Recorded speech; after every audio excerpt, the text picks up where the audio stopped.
Heç kim gözləyərdi ki, adam öz ordu sözünə güllə atar. Heç kim gözləməzdi. Onun için yarısı da olardı. Ondan sonra Salyansk kazarmadan da bir BTR'ler zaten geldi, əsgərlər geldi. Bir de Biləcəkdən qalxdı. Qoşun qalxdı oradan. Böyle saqqallı əsgərlər zaten silahlı hamısı da. Sonra geldiler, yavaş yavaş yaxınlaşdılar. Aləm qarışdı. Başladılar ateş açmağa. Onlar başladılar atmağa, uşaqlar ilə getdilər üstlərinə.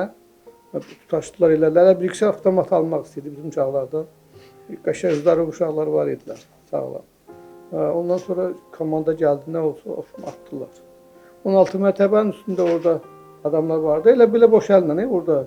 Orada da vurdular. Sonra mən elə 16 mərtəbənin altındaydım. Bir də gördüm, elə ayağım nəsə üstü oldu. Əyildim, baxdım, də birinci blokda lampa da yanırdı orada. Gördüm, ayaqqabım deşilib. Bir 5 dəqiqə keçəndən sonra gördüm, ayağım tamam çeyləşdi, yerimədi. Gedə bilmədim. Uşaqlardan 2 nəfər gəldi, qoluma girdi, dedilər, qorxma, yaralanmışsan ayağından. Gətirdilər o 5 mərtəbələrin birinci mərtəbəsindən, gəldik ki, orada nə?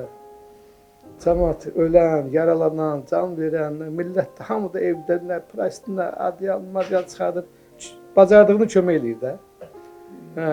Skorolar da zəng edirlər, atırlar, gələ bilmirlər. Axı ki, biri bir təhər gəldi, laf ağırlar şeyləri oturtdular. Bir təhər təzli yardımın biri blokun qabağına gəldi.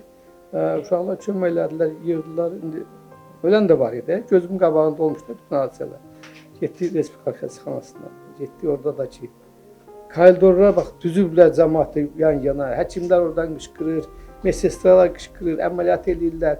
Əməliyyat ilə başlayan vaxtı ölən kim, nə bilim, dəhşət idi də o şimdi danışmaq. Adam indi də gəlir kilolent kimi gözümün qabağından hamısı keçir.